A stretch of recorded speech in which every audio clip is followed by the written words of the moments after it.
আমরাও চলে এসেছি আমাদের আজকের দিনে দ্বিতীয় পয়েন্ট সীতাবেঞ্জিতে। ভীমকুণ্ড যে ওয়াচ টাওয়ারে না আসলে বড্ড মিস করতাম। অসাধারণ অসাধারণ, কোনো কথা হবে না।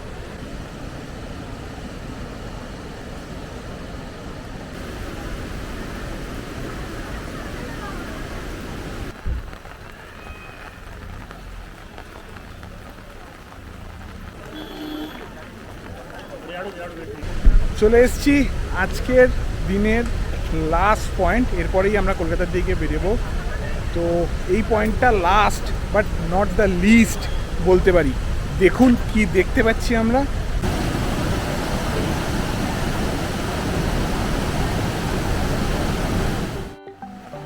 এই বর্ষায় দুদিনে ঘোরার জন্য সপরিবারে চলে গিয়েছিলাম উড়িষ্যার কেওনঝর। আজ এই ভ্রমণের তৃতীয় ও শেষ দিনে কেওনঝরের বেশ কিছু সাইট সিন পয়েন্ট ঘুরে দেখে আবার ফিরে আসব কলকাতা। এই বর্ষায় ঘোরার মানে প্রতিটি মুহূর্তে নতুন কিছু খুঁজে পাওয়া।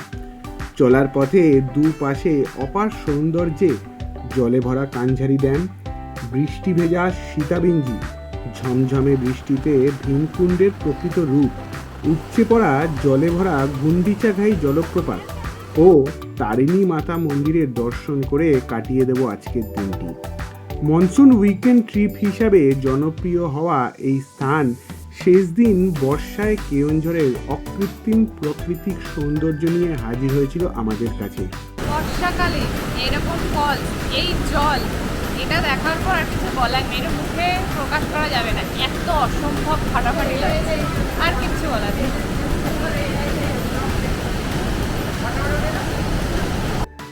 একটি স্থান থেকে অপরটির দূরত্ব অনেকটা হলেও যাত্রাপথের প্রাকৃতিক সৌন্দর্য আমাদের মোহিত করে রেখেছিল। এরপর 400 কিলোমিটার গাড়ি চালিয়ে বাড়ি ফেরা, এই সব থাকছে এই ভিডিওতে। নমস্কার বন্ধুরা, মন ভ্রমণের আরও একটি পর্বে আপনাদের সকলকে স্বাগত। আজকের 5ই জুলাই 2026 আর আমরা আজকের ব্লগটা শুরু করছি কেওনঝর থেকে। আজকের কেওনঝরে আমাদের লাস্ট দিন, কিছু সাইট সিন বাকি আছে, সেসব সাইট সিন কমপ্লিট করে আমরা বাড়ির দিকে রওনা দেবো।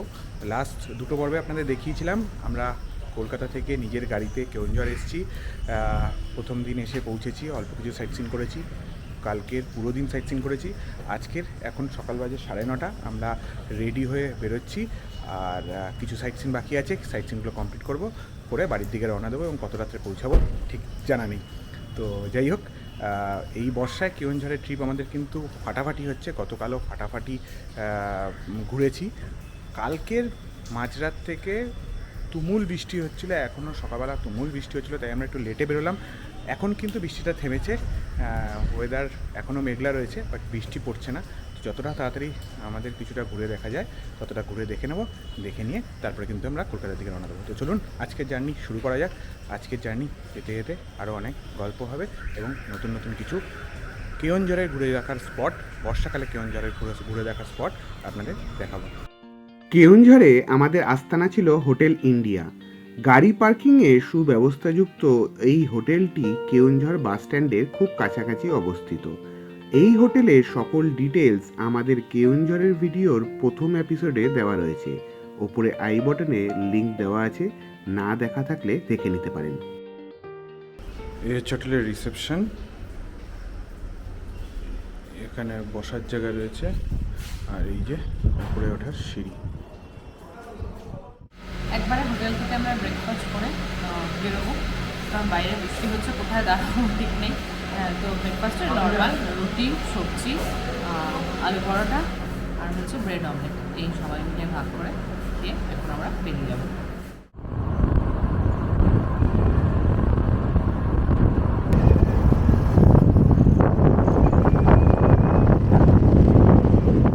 আজকের দিনের প্রথম সাইট সিন পয়েন্টে চলে এসেছি, কাঞ্ঝারি ড্যামে।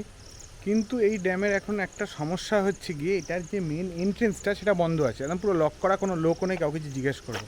তো লোকাল লোককে জিজ্ঞেস করে আমরা একদম লক গেটের কাছে চলে এসেছি। লক গেটের পাশে যে সিঁড়ি আছে, এরা বললো এই সিঁড়ি দিয়ে আপনারা উঠে গিয়ে দেখে আসতে পারেন। তো আমরা এখন সেটাই চেষ্টা করছি।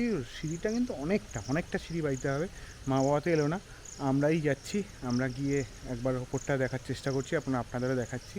মেন যদি গেট খোলা থাকতো তাহলে কিন্তু গাড়ি অনেকটাই চলে আসতো। তো এখান থেকে দেখে তো বেশ ভালো লাগছে, গ্রিনারি পুরো। তো চলুন উপরে ওঠা যাক।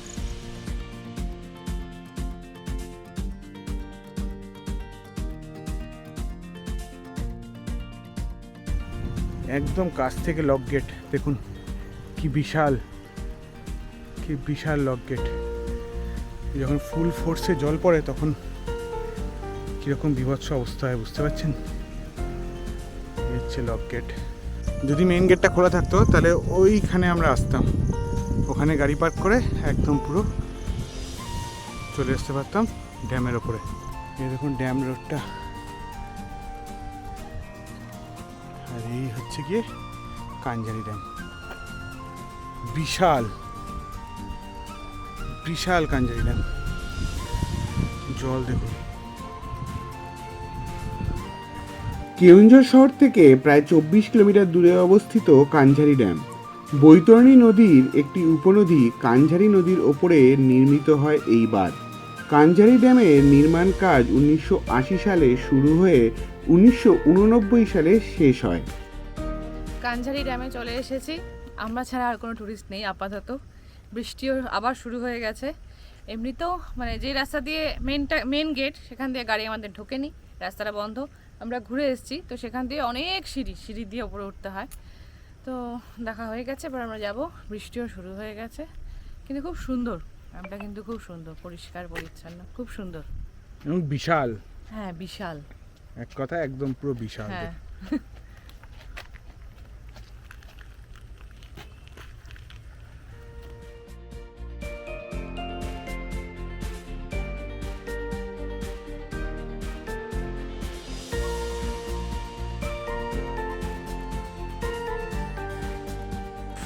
এবার কিন্তু ভালো বৃষ্টি নেমে পড়েছে, আর আমরাও চলে এসেছি আমাদের আজকের দিনে দ্বিতীয় পয়েন্ট সীতাবিঞ্জিতে। তো বিরাট রক পাথর, তার উপরে মা সীতার মন্দির। তো চলুন যাওয়া যাক মন্দিরের দিকে।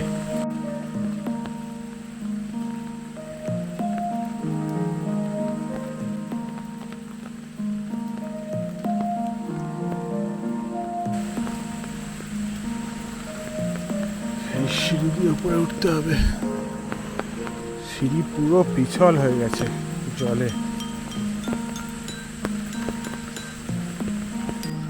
হাফ রাস্তায় এরকম একটা মন্দির রয়েছে রাম সীতার।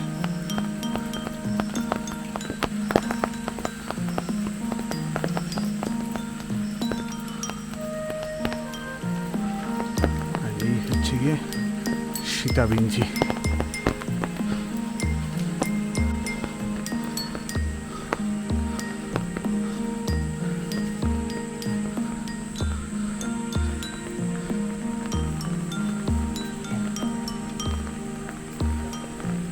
স্লিপ করছে হেভি।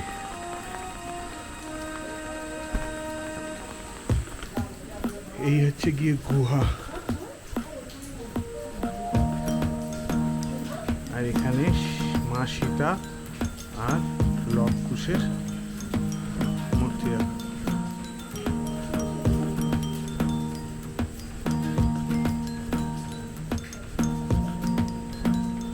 মা সীতা লব কুশ এখানেই থাকতেন।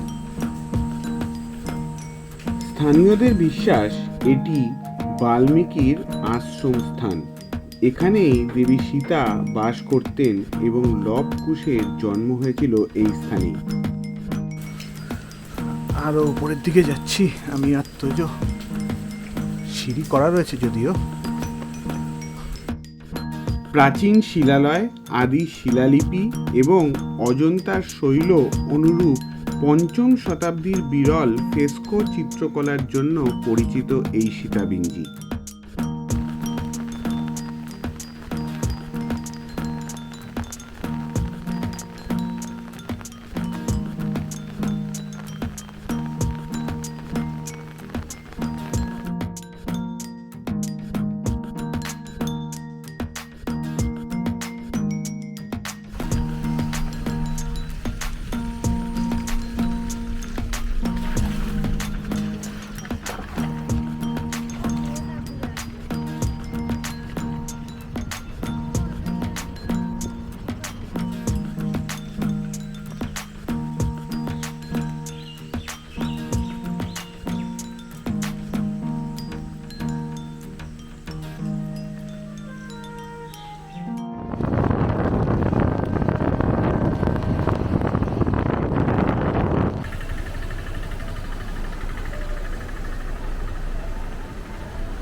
এবার পৌঁছে গেছি ভীমকুণ্ড ওয়াচ টাওয়ার।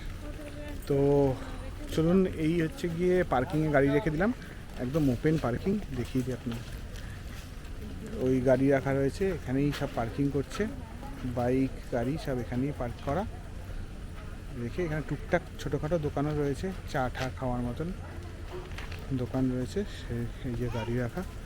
আর এই হচ্ছে গিয়ে ওয়াচ টাওয়ার যাওয়ার রাস্তা।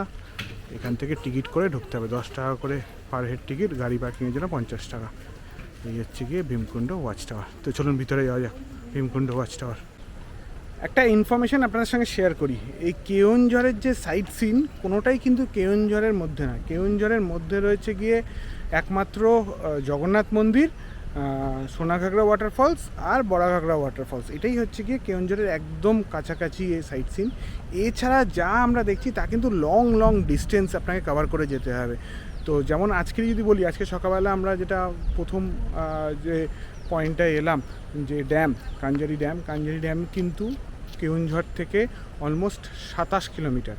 তারপরে এলাম হচ্ছে গিয়ে ওই সীতাবিঞ্জিও ওখান থেকে 23 কিলোমিটার। সীতাবিঞ্জি থেকে এই এখন এলাম ভীমকুণ্ড দূরত্ব হচ্ছে গিয়ে টোটাল 35 কিলোমিটার। এরকম 30 কিলোমিটার 35 কিলোমিটার লম্বা লম্বা জার্নি করে কিন্তু আপনাকে আসতে হবে। আর প্রত্যেকটা ডিস্টেন্সে গাড়ির রাস্তা ভালো, কিছু কিছু জায়গায় খারাপ থাকলেও রাস্তা ভালো, কিন্তু এই লং ট্রাভেল টাইমটা কিন্তু আপনাকে কাউন্টিং করে নিতে হবে। তাই সারাদিনের ট্রিপ মানেই যে আপনি 10-12টা পয়েন্ট দেখবেন সেরকম কিন্তু নয়, 4-5টা পয়েন্টই আপনার দেখা হবে, কারণ কি আপনার ট্রাভেল টাইম হবে অনেক লম্বা। এই হচ্ছে ওয়েটিং হল।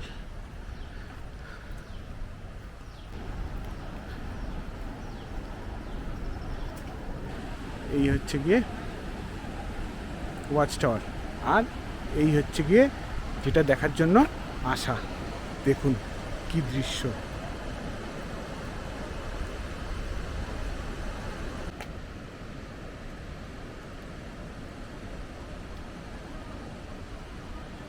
পুরো ল্যান্ডস্কেপটা একবার দেখুন।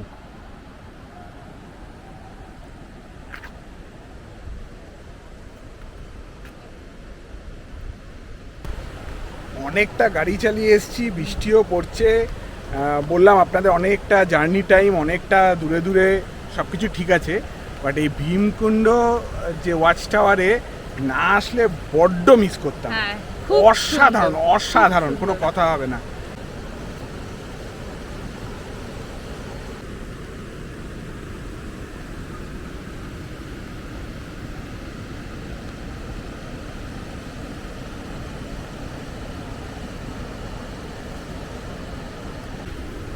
এই হচ্ছে ওয়াচ টাওয়ারে এন্ট্রেন্স, এই হচ্ছে এন্ট্রেন্স, এখান থেকে আমরা ঢুকে এলাম। আর আমরা আছি এখন এই ওয়াচ টাওয়ারের ফার্স্ট ফ্লোরে। এখান থেকে আপনাদের দেখাই দৃশ্যটা। ও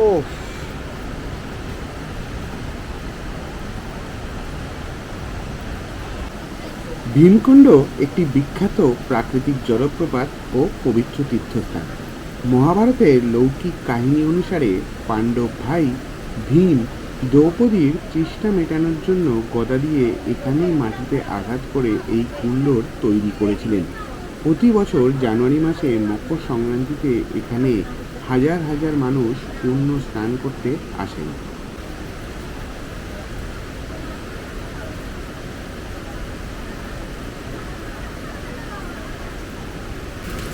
এটা আমরা উঠে এলাম সেকেন্ড ফ্লোরে। দেখুন এখান থেকে আরও সুন্দর লাগছে।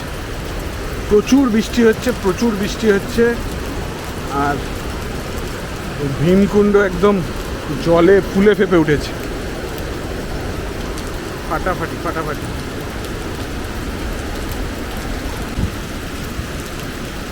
দেখুন কীরকম মুষলধারায় বৃষ্টি হচ্ছে, পুরো অন্ধকার হয়ে গেছে, একদম দূরের ভিজিবিলিটিও একদম পুরো খুব আবছা হয়ে গেছে। এত বৃষ্টি হচ্ছে, কি পরিমাণে বৃষ্টি হচ্ছে দেখুন।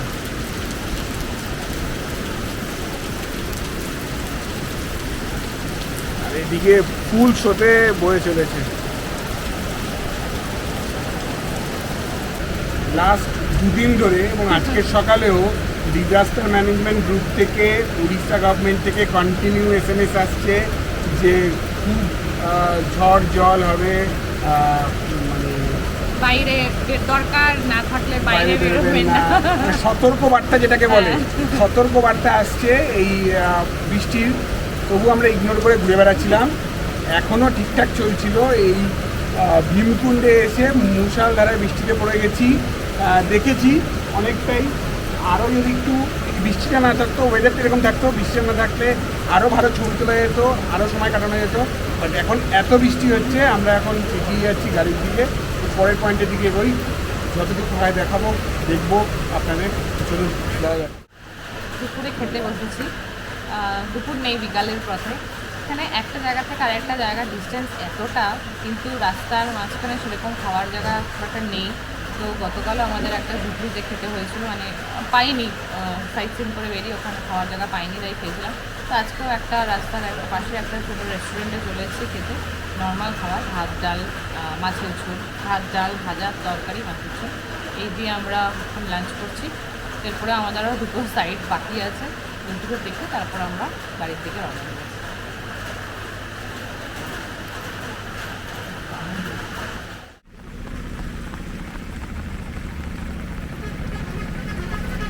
চলে এসেছি মা তারিণী টেম্পেলে। এটাও কেওনঝড় 60 কিলোমিটার পরে, বাট আমার যেটুকু ধারণা অলমোস্ট কেওনঝড় থেকে এটা 80-85 কিলোমিটার দূরে তো হবেই। তো অনেকটা ডিস্টেন্স, যেটা আমি বারবার বলছি, একটা জায়গা থেকে আরেকটা জায়গায়। আমরা ওই ভীমকুণ্ড থেকে এই মা তারিণী মন্দিরে এলাম, প্রায় 40 কিলোমিটার ডিস্টেন্স। মা তারিণী মন্দির দর্শন করে আবার এগোবো।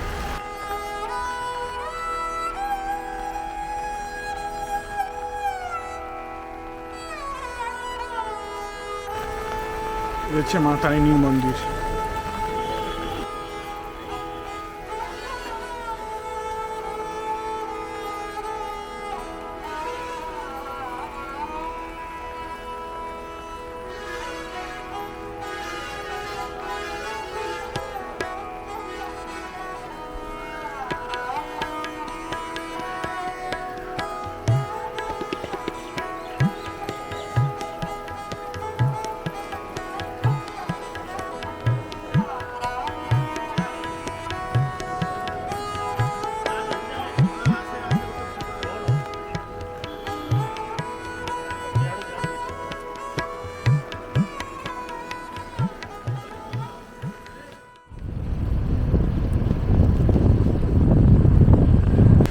চলে এসেছি আজকের দিনের লাস্ট পয়েন্ট, এরপরেই আমরা কলকাতার দিকে বেরোবো।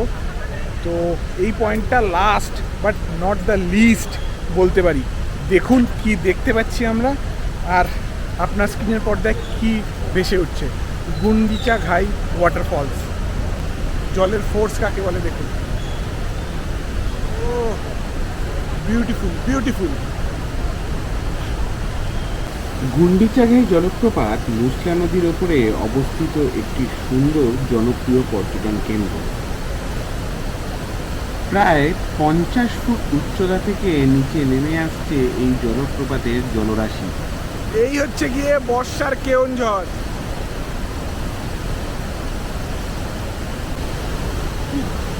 দেখুন জল পড়ে ধোঁয়ার মতো উঠে যাচ্ছে, এখন পুরো ধোঁয়ার মতো উড়ে যাচ্ছে জল পড়ে। এই জলপ্রপাতের চারপাশের ঘন জঙ্গল ও প্রাকৃতিক সৌন্দর্য দেখার মতো। বর্ষা এবং বর্ষা পরবর্তী সময়ে জলপ্রপাতে জলের প্রবাহ বেশ বেশি থাকে, যা দেখতে যথেষ্ট দৃষ্টিনন্দন লাগে।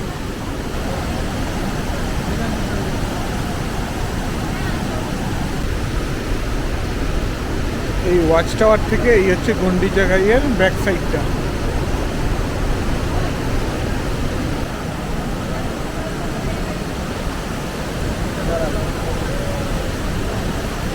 বর্ষাকালে এইরকম ফলস, এই জল, এটা দেখার পর আর কিছু বলার নেই, এটা মুখে প্রকাশ করা যাবে না, এত অসম্ভব ফাটাফাটি লাগছে, আর কিছু বলার নেই।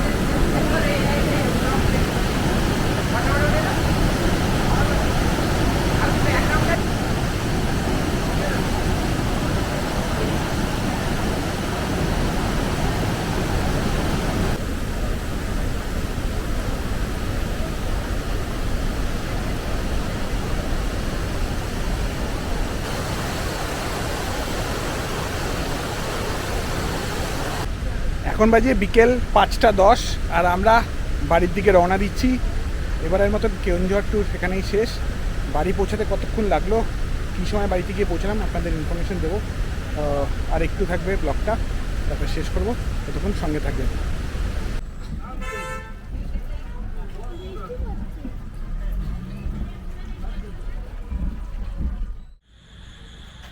এখন বাজে 8:30 আর আমরা বালাসোর থেকে ওই 20 কিলোমিটার মতন আগে আছি।